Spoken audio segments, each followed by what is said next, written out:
I wish good things to you who's watching this.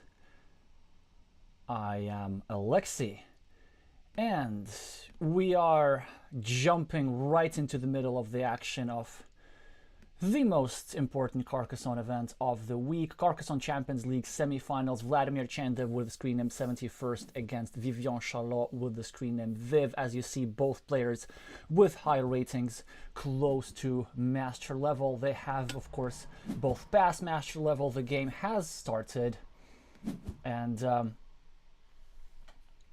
let's have a look at what we are having here. Now, we of course, as usual, we're having some technical difficulties at the start, but for starters, let's just see that 71st has 14 points on the scoreboard, 2 extra meeples, 11 extra points, and it does seem that he's doing well overall. On the other hand, the French player here has these 2 monasteries tied together and this ruin. Vladimir, however, has these 2 monasteries which have good potential, and it does seem to me that black has the advantage because eventually this monastery will be completed, and with this curve, Vladimir steps one step closer to make that happen.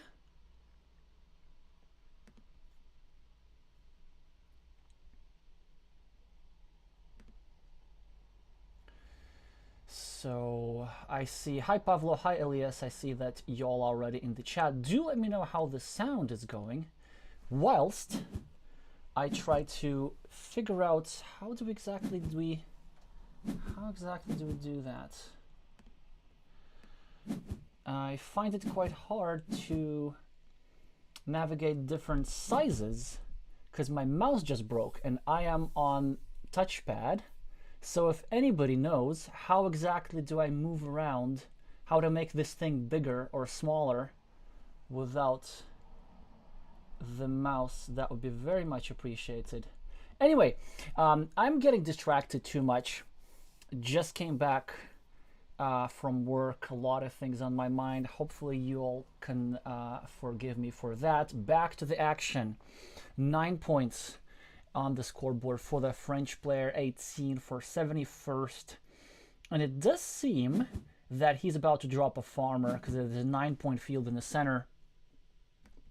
With all these guys here in the center, it's just lots of green squares, lots of potential. It seems that strategically this game should be won by the player with the black meeples, and I'm going to tell you why. Of course, now the score is very similar, but because red has this meeple blocked, this meeple blocked, this meeple blocked, and this meeple blocked, that's 4. Black has only 2 meeples blocked, so black has an advantage with 2 meeples. And this is enough to build a huge field which the French player should just not be able to compete for. Moreover, because this field is fairly closed off, it doesn't have any obvious entry points. Or maybe there's something like this, like you drop a farmer here, go through a straight line, but this is not a really reliable entry point. Maybe even Vladimir can build the field by having only 1 meeple on it.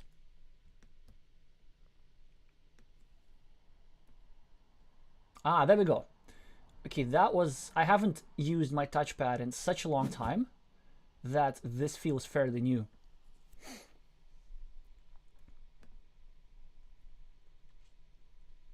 Yes, thank you, Elias. Hi, Sergey. Hi, Glavier. So. What are we going to do here as Vladimir? It doesn't matter. Like, I honestly think that Vladimir has basically won this game. At least it should be the case if you do it properly.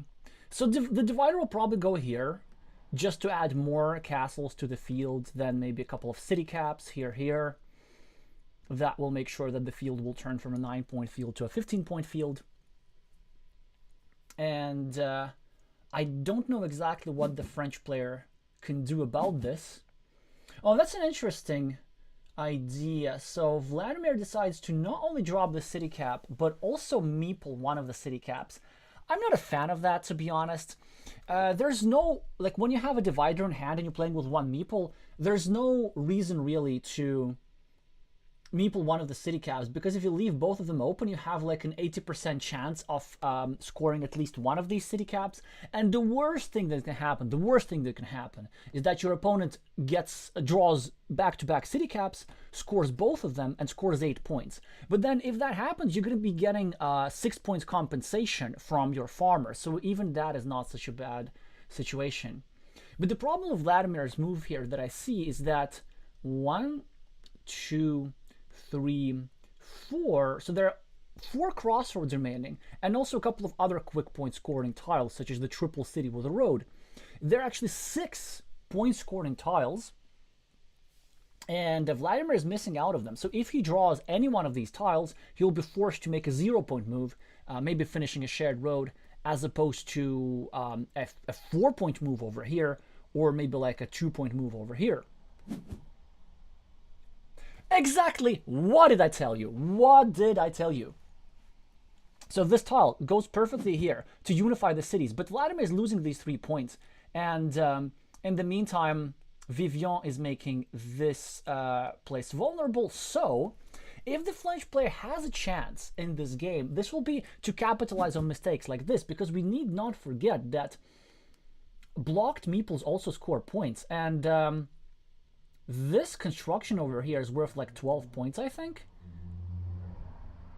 11. Okay, it's worth 11 points. But look, another quick point tile for Vladimir, and now Vladimir is going to lose his meeple even. This is spectacular. Just one move over here to make slightly improved marginal value could lose Vladimir a completely one position. This is very interesting. But regardless of who wins this game, we are in for a long ride. I need to remind you that the semifinals, unlike the previous matches, are not best of 3, they're best of 5. So each player will need to attain at least 3 victories in order to qualify for the finals. This was Vivien's trying to block 71st Monastery. He could do this now, but I don't think he's going to do that because there's too many crossroads remaining. Exactly, he's going to score the points first, make this square further vulnerable, this square vulnerable. Will Vladimir draw a tile that gives him a meeple back? No, not really. He won't. Yeah, life is hard if you're 71st. The Frenchman can keep scoring and scoring. Maybe just some quick points over here. This would be actually Oh, ooh, this is interesting. So he chooses to use this as a blocking tile instead. 1, 2, 3, 4. Well, there's still one Dorito with a road that fits here. And Vladimir decides that he needs a meeple back, so he chooses to finish a shared city.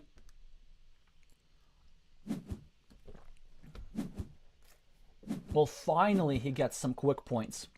4 points for the city and 3 points for the field. Of course, now this field looks sort of respectable. And it does seem that Vladimir should have a slight lead because his city is 15 points, but the ruin is 11 points. Each side has monasteries, but Vladimir's monasteries are 16 points, whereas Vivien's monasteries are 13 points. So that makes it +6 for the Russian, I believe. Well, well.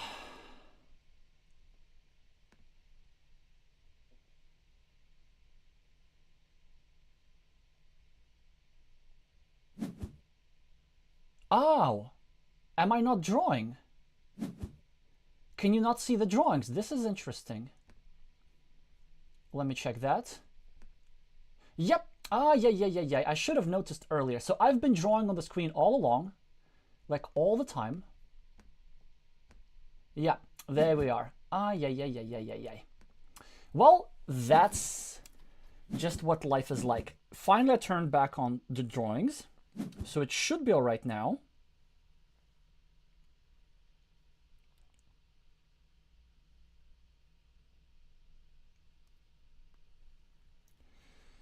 So 71st with a straight line. This does not really draw many useful tiles. We see that he managed to, with a couple of maneuvers, to incorporate another castle into his field to add an extra 3 points. But it comes at a price, because now the Frenchman can go over here and attack the farmer, or maybe he can go over here and attack the farmer. So this was not just a 3-point scoring move. This was setting up a field connection. Yeah, that's the problem with controlling a field which gets bigger and bigger. Because in order to control a big field, you need a meeple majority to do that. But the player with the black meeples voluntarily gave up the meeple majority by being a little bit greedy with the city cap. And as a result, he will need to hold on to this field with some spatial means. Like, he'll probably need to drop, I don't know, like a Dorito here, maybe, to cover up this entry spot. He might need to go here now to cover up this entry spot, but not really, because this will reopen another entry spot. Like if Vivien goes here, drops a farmer. Yeah, exactly. So, and now the Frenchman does this, and I think this will give him the game. If he manages to complete the fields connection. I can see that many road tiles are out. 1, 2, 3, 4, 5, 6, 7, 8. Well, no straight lines. 1, 2, 3, 4, 5, 6, 7, 8, 9. And no curves. This is interesting. No straight lines, no curves. So what is red wanting to complete this connection with? Maybe there are starting tiles. No, there are no starting tiles. Maybe there are daggers. Well, there is one dagger. So it seems that there's only one tile that fits into this square, surprisingly. Is that a... But the French player made the decision to connect so quickly. So one of us must have miscounted.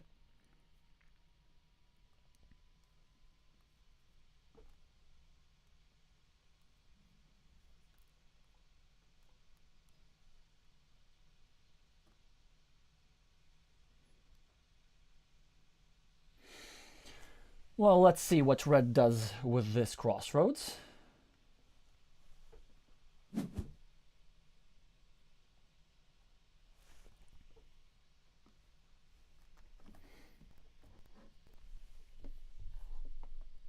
Oh, there wasn't even a place to score quick points. Oh, this is fantastic. A great tile for the black player, getting 4 points for the city, getting a meeple back, and Viv gets the one and only tile that fits into this square and connects to the farm. And now this puts him firmly into the lead. The only way that Vladimir can win is by reconnecting to the field, I believe. Let me think. 1, 2, 3, 4. How's that for an idea? We can go over here, drop a farmer, and wait for the one and only Dorito with a road, a tile like this, that's fit into this square, and then sneak in the farmer around here. The problem, of course, is that there's still one crossroad tile remaining, one tile like this, which would enable the Frenchman to cut off this field connection over here. Or maybe we can do something else. Maybe we can try and start this city for 5 points and hope to complete this city. And then that could be enough for us to win. This is interestingly how the game, which was strategically pretty much pre-decided in favor of 71st, is one where it looks like he'll need to find out with a miracle in order to stay alive. Well, not the strongest tile for the Frenchman. Maybe some sort of block would go over here, because there are still city caps. At the very least, there is one of these guys remaining.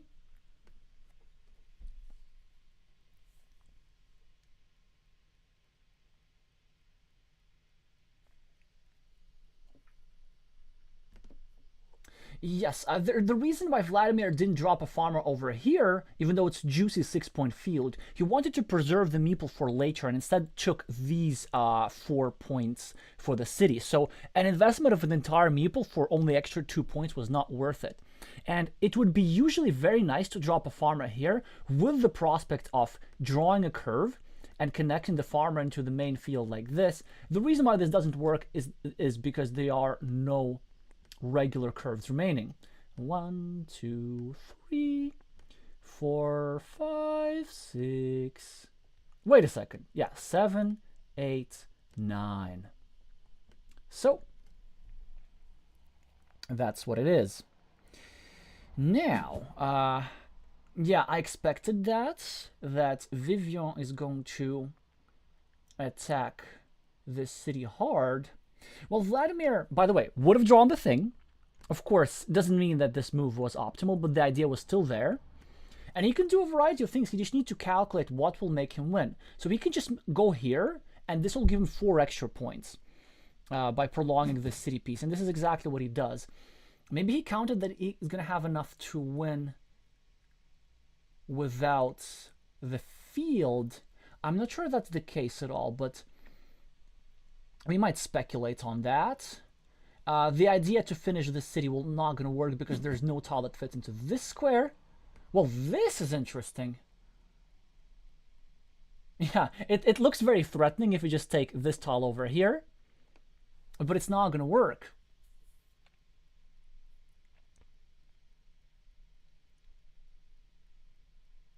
Because, again, no city cap remaining. All the 5 vanilla city caps are out. And look at this move by Viv. It's completely fearless. It looks like it's creating another field connection, but the problem is that if we go over here, there would be 0 tiles that are remaining. In fact, actually, let's have a quick look. So there's this thing remaining. And I believe there's one of those remaining.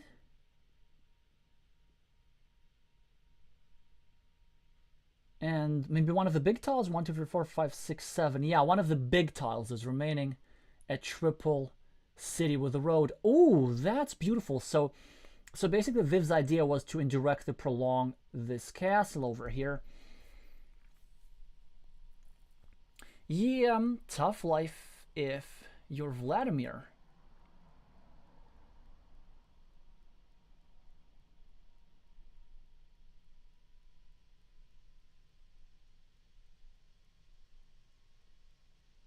It does seem that the best approach is just to simply take the 2 points here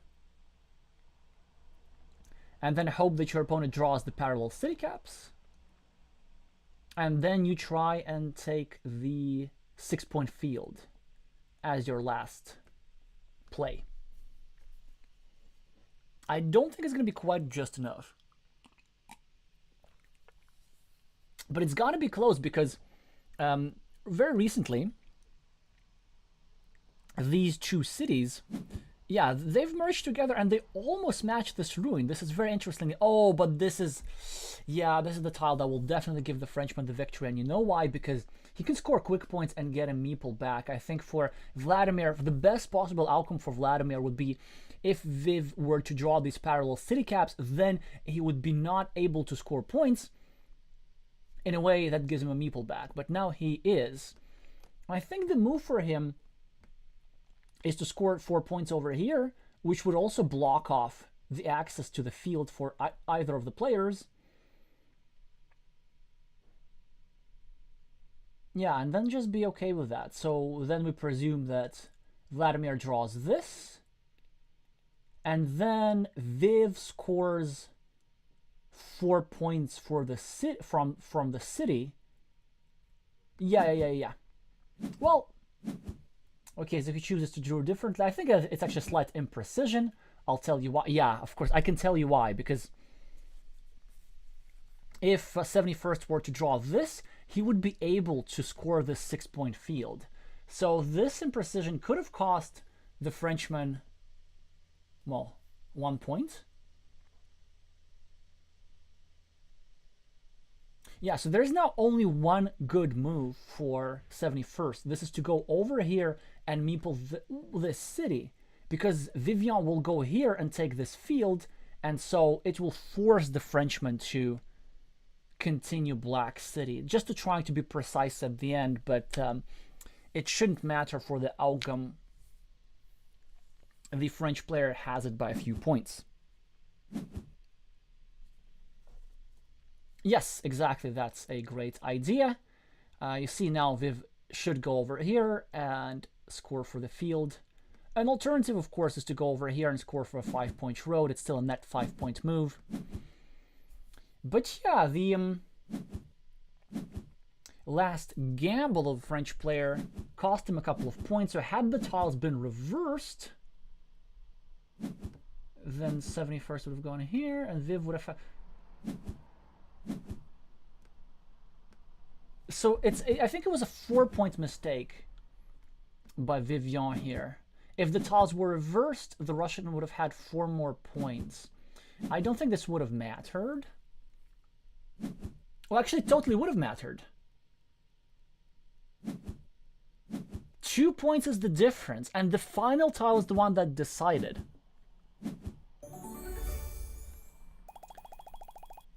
Yes, so a very surprising imprecision from the French player, but the whole game came down to a coin flip. Even though it seemed that Vladimir should have just strategically won this game with like 50 tiles remaining, turns out that Carcassonne is more complicated than it seems. So congratulations to everybody who's rooting for the Frenchman. 1 point to Viv. But we're going to continue watching.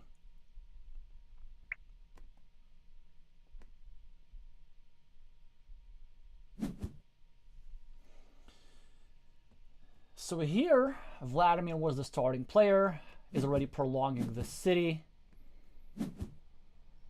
Viv's trying to block this construction. And 71st, on the other hand, is trying to block this road and enter into a winning mini battle.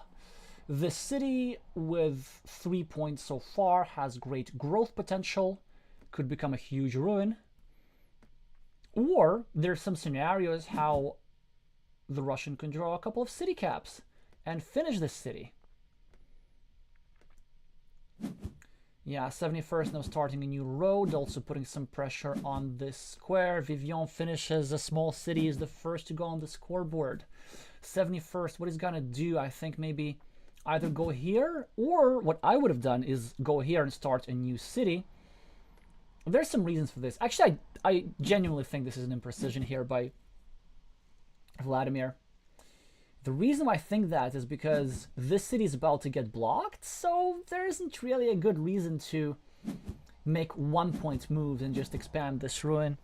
But maybe the player with the black meeples knows something that I don't. I think their idea, after they've placed this monastery over here, is to actually complete the city. They want to find the dagger tile that fits here, they want to find another city cap, or they want to find a straight line that will prevent this block.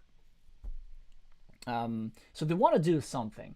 Whereas the French player, I don't know, they want to draw a city cap or the monastery or something that would shut this square down completely. Now, this is an interesting moment for Vladimir. What exactly does he do? I think Vladimir should be patient and not do that. It's way too ambitious, if you ask me. Could have done that with the next tile, right? I would have rather started a new city like this, and made sure and forced Vivien to connect to the city and then block this. So it does seem to me that whilst Vladimir is betting on this city and is really committed to putting something in this square, Vivien is just accumulating quick points and as a result has an 11-point lead. And honestly, it seems that the French player is close to having a decisive advantage simply as a result of, I would say, opening imprecisions by the player with the black meeples. It seems to me that some moves are a little bit too shy. So now, of course, the player with the black meeples gets a concession from his French counterpart. Vivien decided to use this city to block this critical square, so use this valuable monastery tile. So at least Vladimir got something out of this. But now, after this, the 11-point lead on the scoreboard is still there. Well, Vladimir has a couple of things going on, but because with this dagger tile, black covered up his own city. This city is capped at 5 points. It will be forever worth 5 points. Red's road is open, and in case of meeple shortage, Red will always be able to get like straight lines and curves and maybe build this road to 7 or 8 points.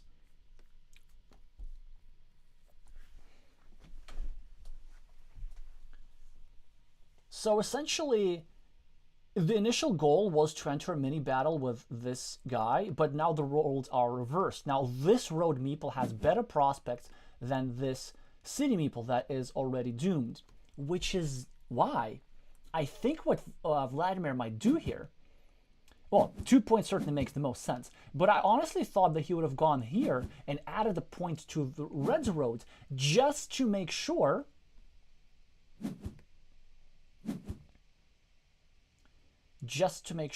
that this road does not continue for too long. There's also another threat here. For example, Red could just go over here and tie these two roads together, eat up this meeple, and then by that Red would gain the meeple advantage because this guy is only worth 5 points, and Vladimir is trying to prevent that by prolonging his own road. The downside of that is the fact that this road will now need 3 extra tiles to be completed, 2 curves in 1 straight line, as opposed to just 2 tiles. Excellent tile for Vivien, starts a 5-point monastery, just turned into a 6-point monastery.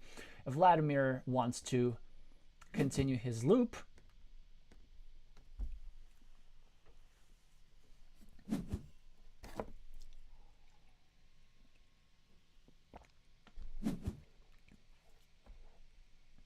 Now there's a little interesting city fight going at the top. Just as Red was about to eat up and get the majority in this city segment, just in time, Black drew the tile that connected his meeple into the city.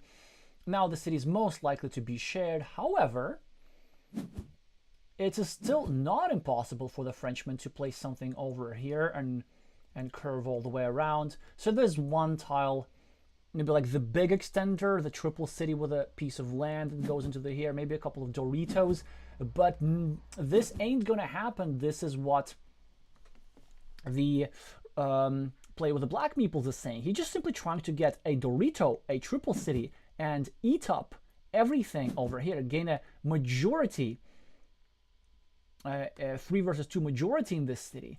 Of course, the Frenchman will attempt to stop this, but it doesn't look that they're going to be successful just yet, as this tile is certainly not a blocking tile. Well, this is the one that Vladimir would need here or over here. In the meantime, there was an interesting situation at the bottom, as Red attempted, as I said before, to eat up this black meeple, but very wisely at the very last moment, Vladimir separated the 2 roads, and with one of the 4 remaining crossroad tiles, this meeple will be able to add points to Black's scoreboard and go back to Black's hand. Tough situation here for Vladimir. This is a very annoying move here by the French master, because if Vladimir chooses to score 4 points, then immediately this opens up a blocking square against this meeple, and this needs to stay put. It seems to me that Vladimir has already bet the game on this tile, on the city really. There's only 1 triangle tile that goes into there, 1 Dorito with the road. There's still, I believe, 2 of those remaining, but Vladimir needs them elsewhere. So it is an unenviable situation for the player with the black meeples. All is not lost necessarily. Big decision for the French player, and he decides, very interestingly, to commit himself to a 50-50. There's 1 tile remaining that fits into this square. However, the payoff is huge. If Red gets that monastery tile, he will immediately get 18 extra points to the scoreboard. Well, of course, if he manages to put an extra road segment over here. And if Black gets this tile, Black will be forced with a difficult choice. Either score 9 points to himself, but allow Red to have a meeple back or discard the monastery tile whatsoever, which of course is a big loss. So this coin flip here heavily impacts red. There's also another coin flip for the Dorito tile with the road, of which there's only one remaining, which is really the ideal tile that belongs into this square. Now again, another problem for Vladimir. Oh, there's no monastery. Oh, okay. This is weird, but then why would Vivien block himself? Thank you for pointing this out, Ivan and Vihe. Oh, so many of you. Hi, Pichan. How Marifio? Hi, Ivan. Hi, Vihe. Yeah, the reason why I just automatically assumed this was a coin flip over here is because I didn't see this monastery at the top, but then I wonder why the French player blocked himself just for the sake of adding 1 point, but why do that when this meeple was still alive? And I'm pretty sure that this was the French player. This was not Vladimir. This was Vivien's move. Now, of course, he takes the 4 points and he will attempt to block the square, but will he be successful? It looks like it, because 71st does not draw a defense tile. It seems to me that an attack is imminent, and yes, Vivien blocks this square, but also blocks this square, so both sides have an equal number of blocked meeples. Even so, since this meeple is blocked, Black has the long-term meeple majority, I would even say. However, will there even be time to utilize this meeple majority? Because he will first of all need to get this meeple back and then find a way to productively invest his remaining meeple, for which there may not be time. And also, as we speak, the number of crossroads is dwindling. In fact, there's only 2 crossroads remaining that fit into this square: the crossroads with a city tile and the quadruple crossroad.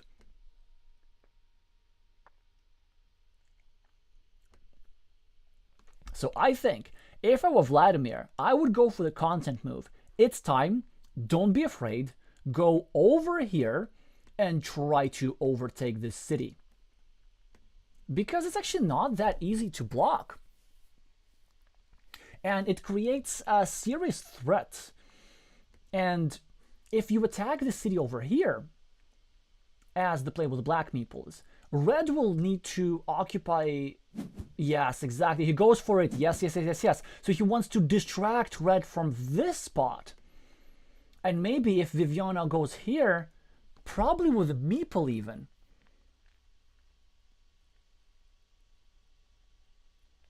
then Vladimir will have some extra time to draw one of the 2 tiles that fit into this square.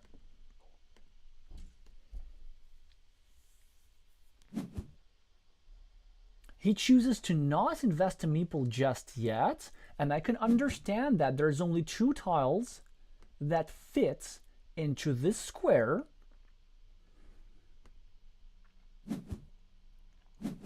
Vivien now just grabs quick points. Very risky, because if 71st grabs a triple city tile, this could create trouble for the French player. 71st draws a monastery, and Vivien draws one of the triple city tiles that would have nicely fit into this square. It does seem that the risky plan will not work out after all, or will it? Is it time for Vivien to just go over here and to be extra cautious and meeple this? Or maybe he can go over here and allow black to take over the city, but just make sure that the city is not completed. We will find out very, very soon. In the meantime, I need to remind you to meeple the like button if you like what you're seeing. It is important for the algorithm so that as many people as possible find out about the Carcassonne Champions League and competitive Carcassonne in general.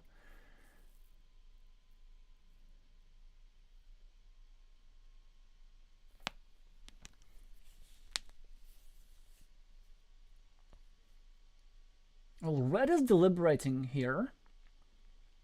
11 points extra on the scoreboard. Yeah, he decides to go for it. He decides that he does not need meeples anymore. So we now know for sure that the Frenchman is not getting any extra meeples back, but he might not need to. He has already way more points, 11 extra on the scoreboard, and on the board, he has 16 extra, I think. Nope, not 16. What am I saying? 8 extra. So yeah, wait, how does Vladimir make up 9 points? Again, I'm not silly, right? So 4, 12, yeah. Ooh, this is also very, very rough. There was only one tile remaining that fit into this square, and it seems that Vladimir made a little bit mistake with the blocking. Yeah, I think it had to be a mistake for sure. Allowing red more blocking tiles.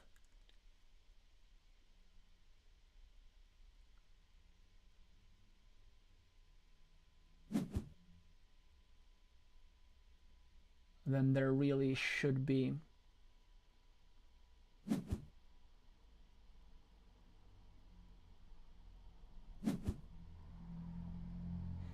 Yeah, it does seem to me that the tile draw is not so great for black, as he does not manage to draw one of the crossroads.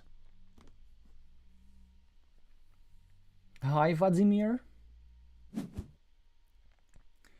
Yeah, so the quadruple city tile goes to the player with the black meeples, but now, of course, it is too late to place this tile over here, because it doesn't fit anymore.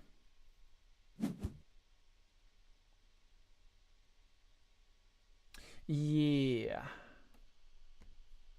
Oh no, this block was actually correct after all. I take it back. It just was a bit unfortunate that the French player drew a tile that fits for blocking so quickly. Oh, and there was this tile as well. Yeah, so really unfortunate tile run out for Vladimir, as of course he does get his meeple back, but too late, he doesn't get to use it. That's the problem. So maybe he could have scored like a couple of points extra, but this is not going to change the outcome of the game. Just the clinical performance here from the French player. Of course, some better tile draws as well towards the end, but this was already after the player with the black meeples put himself into a difficult position. It seems to me that, honestly, the player with the black meeples mismanaged this whole situation with the roads and with the city, and just ended up hurting himself while the Frenchman was busy scoring quick points. You know, like in chess, sometimes they use the term that the player didn't get out of the opening. Here, a minus 22 loss, only 44 points scored, which is an unusual statistic for the player. 11 placed meeples. Very interesting game. Only 24 placed meeples for both sides. I've had games where like one person plays more than 24 meeples. I like to meeple things and score quick points, as some of you who are watching my games might know. But yeah, very well deserved game for the French player, and now also the French player gets to start as well, so an advantage for them in the first. Will we see another short match? Because most quarterfinals were very short. I think the quarterfinals ended up with like a 3-0. Let me just update the score real quick. So give us some more Carcassonne. I think I have to root for 71st here, just so that we prolong the match for a little bit and get to enjoy this a little bit more.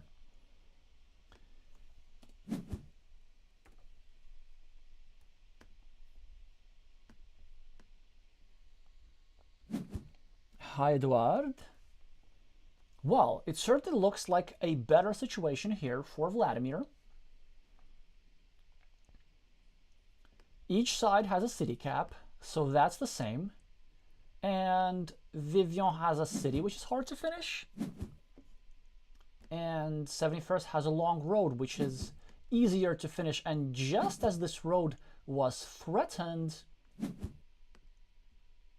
71st got a meeple back, and the first 4 points. Well, well, well. The French player is unperturbed and starts building 2 cities next to each other, which is actually a very rare and powerful configuration. So now gets the monastery, and honestly now the red player is looking pretty good. These cities are very powerful, they're hard to stop. And knowing the style of 71st, he might actually go here. I was going to say, this is not what I usually do, but it's actually a very annoying move. It's hard to deal with. He's trying to tie together these 2 cities and then hope to use the fact that some of the, well, actually a considerable number of city plus road tile has gone out. So this square over here is more sensitive than it normally would be. And he hopes that at some point it will be possible to block that square. Actually, yeah, he might want to do this now. He will meeple this for sure. And of course, Vivien immediately draws the tile that fits. Honestly, I mean, Vladimir can't get a break. It's a good sequence. Like, it's a strong move because this is the 4th starting tile. All starting tiles have gone out, so this was super threatening. And yet, against the odds, like literally against the odds, the Frenchman just draws the tile that fit into this square. So I believe Vladimir has to consider. Well, this is it. You have to, nah. If you're gonna play a move like this, you have to meeple something, I believe, because it's just asking for trouble. Like, red can just draw a straight line and go here and eat up this road completely. But the play with the black meeples thinks differently. He now got a great monastery spot to control this city. This city is also super menacing, though. Like, only 2 city caps until its completion, and now very, very hard to block. So 71st will need to try and stop it if he wants to do something in the match. And these mini battle situations are kind of hard to manage. I think in those situations, Vladimir had to find this 1-point move. And I was going to explain why. But Vivien doesn't take advantage of it. If I were him, I would have gone here and ensured the connection. Well, anyway.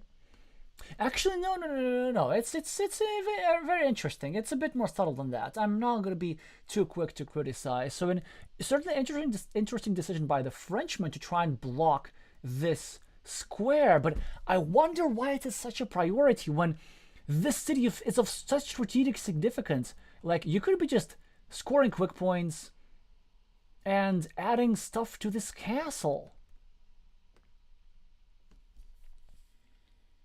Because if you're not quick enough, this city could get blocked. Like, Vladimir could simply draw a monastery, a straight road, block the square, and then enjoy a, like, 16 versus 11 point mini battle. Uh-oh, Vivien's 1 tile away from finishing this city, and Vladimir could not do anything about it. He could go over here, I guess, just score some quick points. Maybe like this, with the road end pointing there, so that later he can draw a tile, a triple city tile, a triple crossroad tile with a city cap, and meeple this road, and then try to capitalize on it. He does turn the road differently, which I have an issue with. I honestly think it's a mistake. The other orientation is just better. But he must have had his reasons.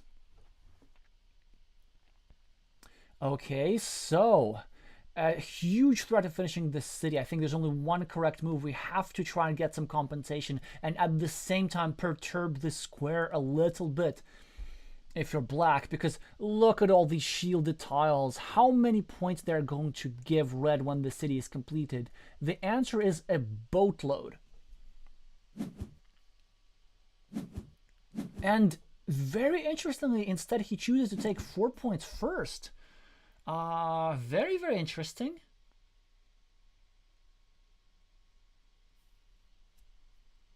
He just has no problem with that. I think he's waiting for a better tile that would fit into this square. But I wonder if there is time for this. I mean, I'm a big sucker for quick points. It's certainly not bad. But I would expect that one would act with some urgency against this city. But I think now I know what the play with the black meeples is doing. I think he wants to just get compensation. His idea is just to score quick points, and he's going to allow red to complete the city. He just wants to like get a monastery and do some stuff elsewhere and win the game that way. Scoring 2 points for the road, preventing the development of this city. Vivien now uses the monastery as a blocking tile, and I say quite wisely, because there are now 0 tiles that fit into this square. It's a very, very painful block, but look at this. This block might cost him as well, because now this gives a blocking platform for Vladimir, and Vladimir immediately goes over here, tries to block this castle. Now I'm pretty sure we're going to see a move which goes over here. Exactly, starts a new city and blocks the castle at the same time. And now this city is also very, very in a useful position, I'm going to say, because it is hard to block. Of course, the Frenchman is now trying to delay the completion of this city, but he cannot continue this block, because as soon as red places something in this square, then this gives a platform for black to finish this block over here. It's a very, very interesting situation. A lot of meeples are hanging. Still, 2 tiles that are fit into this square. I'm sure Vladimir is trying to block this, and Vivien immediately. You see, this is so beautiful. Like, he first of all waited until Vladimir is going to start continuing his block, and then he can go over here and try block this black city. And now the French player might actually win without having to complete this city, because this meeple's blocked, and then this meeple's blocked, and they only give 71st a handful of points, whereas this rune is quite substantial. Well, this is a great tile here for the play with the black meeples, and this is a game changer. Blocked meeple over here, but also blocked meeple for Vladimir, for the monastery. 3 points for the Frenchman. Now this meeple is about to get out, whereas this meeple is trapped together with this red meeple. There's still 2 crossroad tiles that fit into this square. That would give Vivien a meeple back, and now a city cap would also give him a meeple back. Big decision here for Vladimir. Do you try and attack this city? The answer, I think, is no. Or do you simply try and continue or finish your monastery? The answer to that, I think, is yes. Honestly, what I would do, I would go here and try to wait for the one of the 2 remaining monasteries. And then hope to draw something like this and immediately meeple the next monastery. Like, we have to go for the big guns here.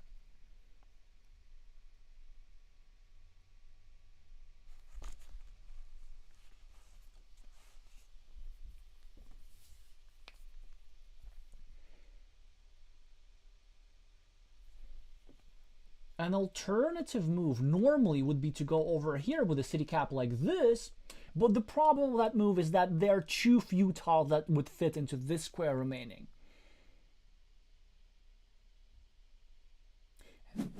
Yeah, this could work, but not really. No, I think it's a mistake. Like, if you're gonna play a move like this, first of all, don't, because it doesn't work, just mathematically, because there are way too many simple city caps. And if you're gonna do that, I mean, don't meeple this. Like, there's 0 value in meepling a city cap like this, because your opponent, red, cannot meeple, cannot like do anything with that city cap. Yeah, I mean, it's kind of difficult to explain, but let me try. The point is, if you are going to start a blocking attack, which you shouldn't, then at least leave the city cap empty to preserve a meeple, because If you point a city cap outward, there is no risk of your opponent getting that city. Well, it ends up not mattering, but it could matter very, very easily. Like, Black could have paid a heavy price for this, as he did in the first game, but he manages to get away with the same mistake. Not for long, though, because the situation of Red is looking quite good. Look at this 9-point field, this 12-point ruin, and this road suddenly becomes a factor because there are still curves which could go here. There are still road ends which could go here and at the same time disturb Black's monastery.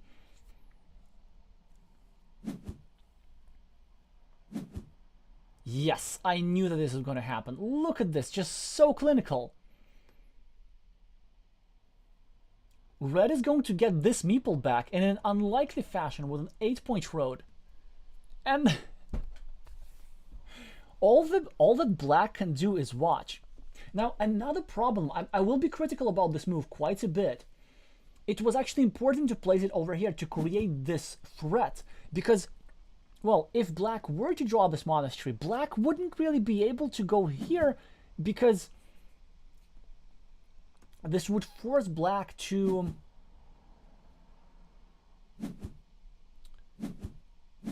spend his last meeple. Well, anyway, it ended up not matching, and just beautifully 9 points out of nowhere for Vivien. And what does 71st do? I think I know what he does. I mean, he needs to wait for one of the vanilla city caps. There's still 2 vanilla city caps remaining that go into this square, and then meeple the ruin. So this move will give him 7 points, right? 1 for the monastery, 6 for the ruin, and maybe he can collect some ruin points as well. But long term, I don't really see what else he can do. Well, I see one more. No, actually, I don't see anything, because there are no tiles that left into this square. 0. These guys all out. These guys all out. Honestly, it looks like we're going to see a 3-0 sweep again. Like, why did I cancel my plans for the evening?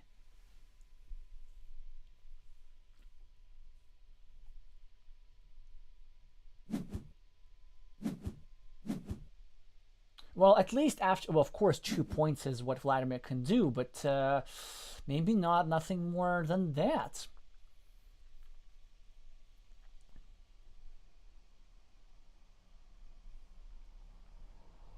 So what else can we do?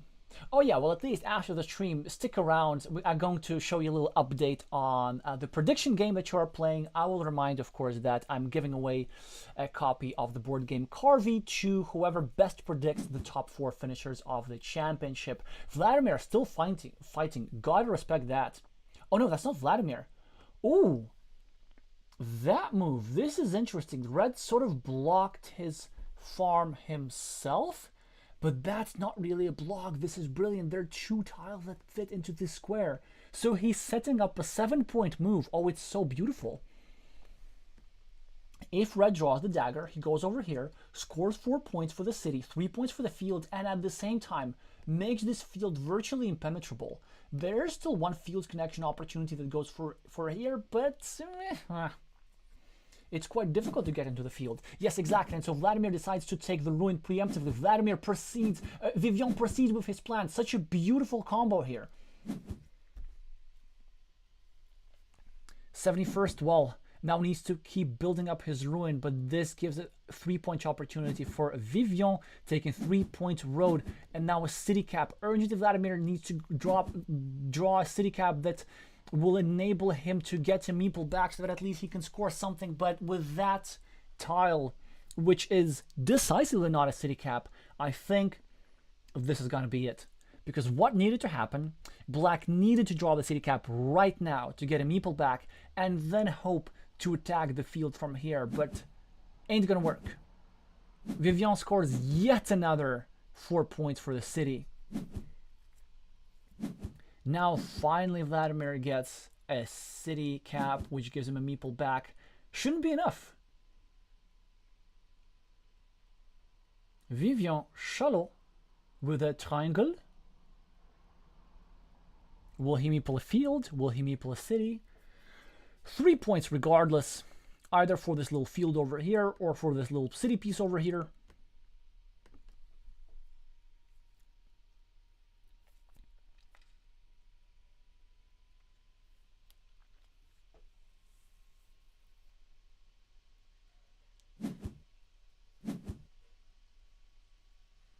Decides to meeple a field, knowing that there are no tiles to merge these two fields.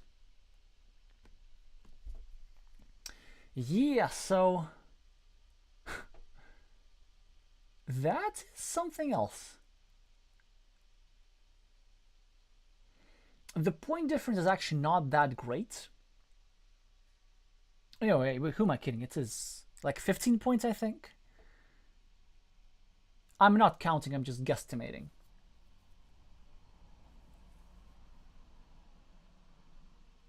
No, probably more. Because the only thing that black can do here is, I don't know, score 3 points. For road, for a city, for a field maybe. Certainly not the best tile draw for 71st.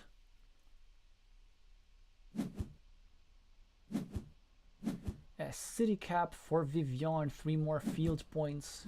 Well, what will the final score be? Well, thanks for the games, saying Vladimir.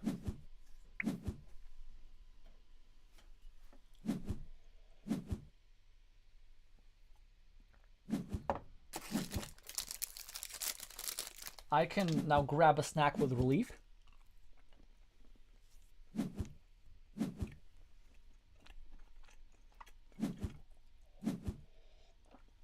Yeah, 18 points will be the difference. As you can see, all the farmers are getting added up.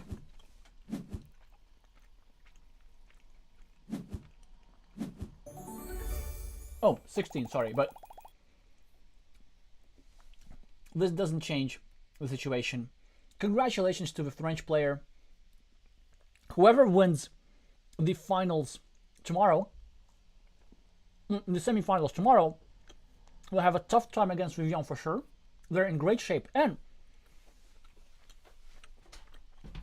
overall, 71st, like, congratulations for the tournament overall. I mean, he definitely was in good shape, defeated some strong players, and was very often rated above 700. Like, delivered a very strong performance, was in good shape. But today, I don't know what happened.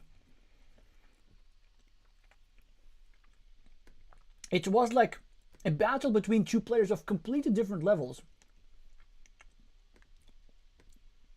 Because, okay, the third game was rough, but objectively, I would go as far to say that Vladimir lost the first 2 games from basically winning tile run-out. The first one, kind of making a strategic mistake, field management mistake. And in the second game, it was just didn't get out of the opening, got into a pickle right there. Of course, Vivien also drew pretty well, but the French player is excellent on capitalizing on his tiles. Like, if he gets a half-decent half draw, he delivers, and he did. So I'm going to update the score and wish everybody some good things, especially for those of you who are rooting for the player who lost today. My commiserations. And now I'm going to update you on the predictions. So yes, the matches are continuing the way they started going last week. Absolutely, just 3-0 sweeps.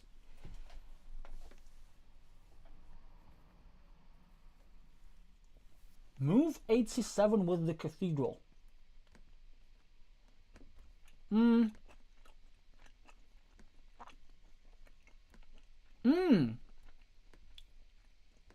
This one. If you're talking about this one,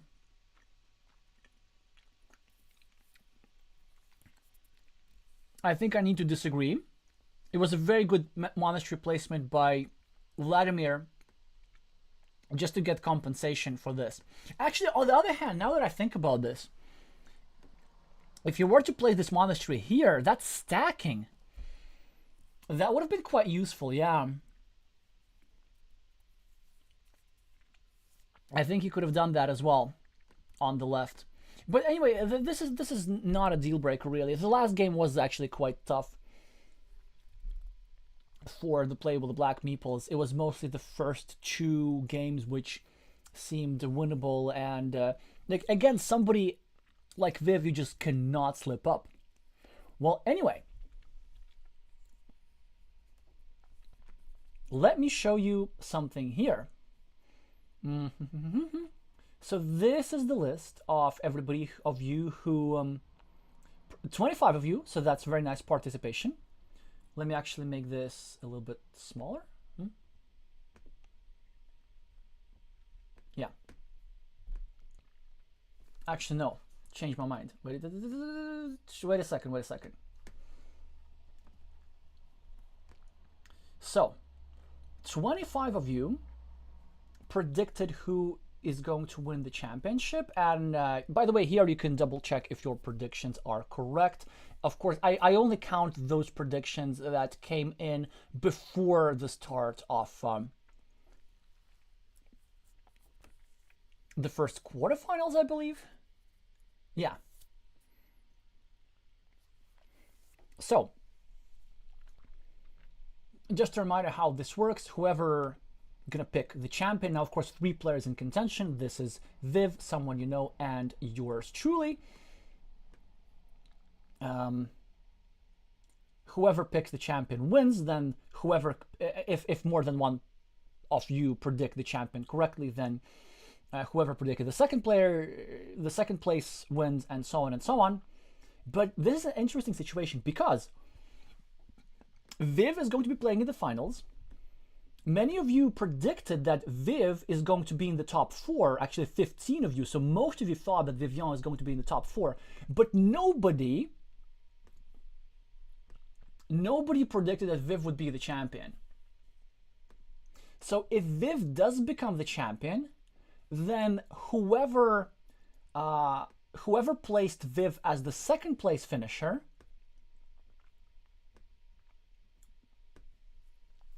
sort of the winner will be determined amongst those. And then the tiebreakers work in the same way. But yeah, interesting stat here. You can look off how often you can see who picked whom, and you can see how often players were picked. I do appreciate your faith in me that everybody thought that I would be in the top 4, and I am.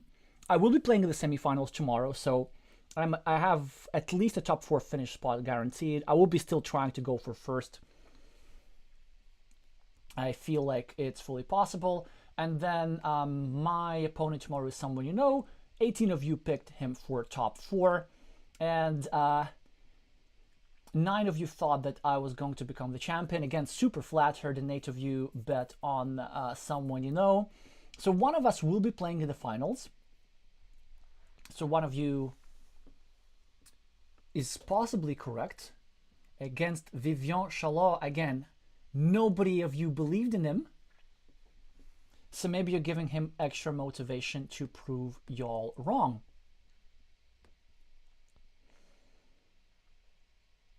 So let's actually see which...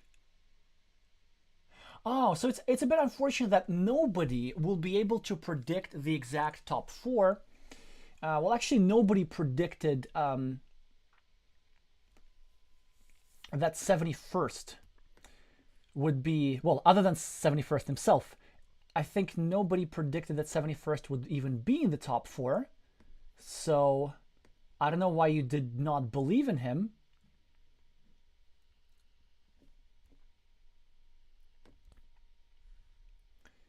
And as a result, nobody will be able to predict the top 4 exactly. But out of the remaining players, so Vivien, someone you know, and Alexey, Let's see. So those of you who bet on Vivien second, this is still possible. Yeah, so it seems that actually very few players are still like can predict the top three exactly. So Zvonimir here, if I lose tomorrow, which I hope doesn't happen, someone wins, then this is a possible run out still. Someone Viv Alexey, and of course the one which I prefer is this one. So the bet by self-evident that Alexey, Viv, and someone this is a possible run out if I win against someone tomorrow. But then this will mean that I will have to ship the game to China, and it's going to be expensive again. Well, anyway, it is what it is. I signed up for it. So if this happens, then shipping the board game to Croatia is sort of not that expensive. That would be doable. Also interesting, I think, okay, now I'm very hopeful about tomorrow's match because look at this. In the prediction game, someone, bets against himself. He basically bet on him losing against me, and I'm happy for him to win the prediction game.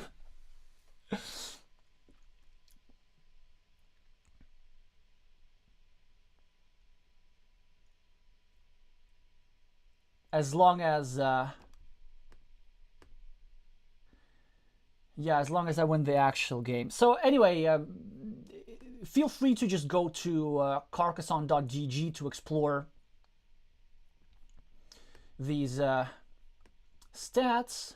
But there's like a lot of new things on the Carcassonne GG page. It seems that in addition to being the page for the Carcassonne Champions League, it's sort of becoming page for news and competitive Carcassonne in general. Also look at some recent analysis videos. Some of them are mine, some of them are by Nallerheim, some plugs over here, podcasts, links to events. So there's more and more over here.